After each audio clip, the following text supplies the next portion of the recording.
Trump administration creates registry for immigrants who are in the U.S. illegally. Washington, AP. The Trump administration is creating a registry for all people who are in the United States illegally, and those who don't self-report could face fines or prosecution, immigration officials announced Tuesday. Everyone who is in the U.S. illegally must register, give fingerprints, and provide an address, the Department of Homeland Security said in a statement.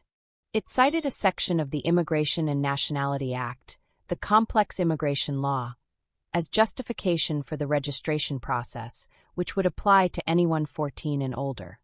The announcement comes as the administration seeks to make good on campaign promises to carry out mass deportations of people in the country illegally and seal the border to future asylum seekers.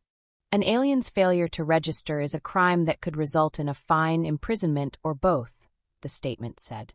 For decades, this law has been ignored, not anymore. On its website, the U.S. Citizenship and Immigration Service said it would soon create a form and process for registration.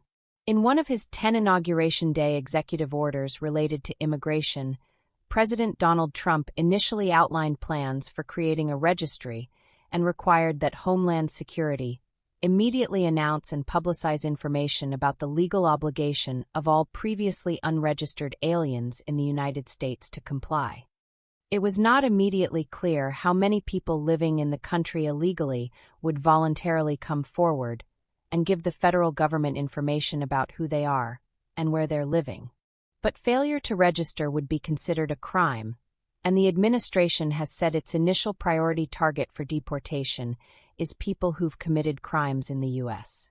The National Immigration Law Center, an immigration advocacy group, said in a posting on its website before the Tuesday night announcement that the Alien Registration Act of 1940 is the only time the U.S. government carried out a comprehensive campaign to require all non-citizens to register.